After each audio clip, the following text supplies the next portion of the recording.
Hello friends, आज मैं हिंदी साहित्य के क्वेश्चन करवाने जा रही हूँ जो कि प्रीवियस ईयर क्वेश्चन पेपर में से लिए गए हैं। तुलसी को हिंदी का सर्वश्रेष्ठ कवि किस आलोचक ने सिद्ध किया? तो किसने किया? आचार्य रामचंद्र शुक्ल। रीतिकाल को संहारी काल की संज्ञा किसने दी? तो किसने दिया? पंडित विश्वनाथ प्रसाद मिश्र ने। निम्न में से कौन सी कृति रीतिकालीन नाटक है? तो ये है प्रबोध चंद्रोदय। मीराबाई की उपासना है। मीराबाई की उपासना मध्य भाग की। आदिकाल को आरंभिक काल किसने कहा? तो किसने कहा है? मिश्र बंधुओं ने। निम्नलिखित में से कौन सा अर्थालंकार है? तो ये है रूपक।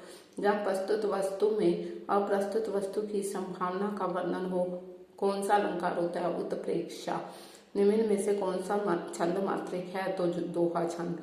जिस छंद के सम चरणों में 13 मात्राएं हो और विषम चरणों में 11 मात्राएं हो, इसे कहते हैं, तो इसे कहते हैं सोठा।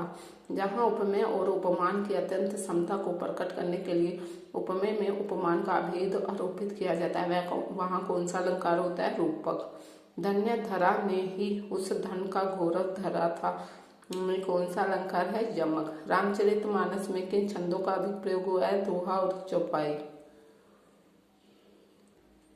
आधे अधूरे नाटक के रचयिता हैं, तो इसके रचयिता है मोहन राकेश। नाटक दृश्य काव्य के किस भेद के अंतर्गत परिगणित होता है? तो रूपक। भारतीय दृष्टि से नाटक के कितने तत्व माने जाते हैं? 4।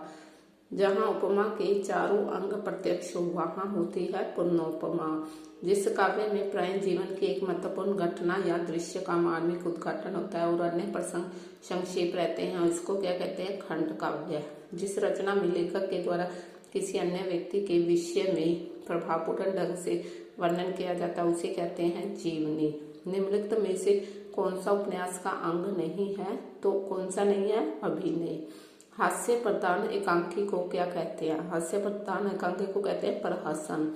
रामचरितमानस का काव्य रूप है, तो रामचरितमानस क्या है? महाकाव्य। सूर सागर है, सूर सागर है गीति काव्य। मैं कहता हूँ आखन देखी, तू कहता कागज की लेखी, उक्ति किसकी है? कबीर जी की। रीतिकालीन काव्यों की कितनी श्रेणियां हैं? 3 श्रेणियां। अगर वीडियो पसंद आई हो तो लाइक करें, सब्सक्राइब करें, शेयर करें और कमेंट करें। Thank you.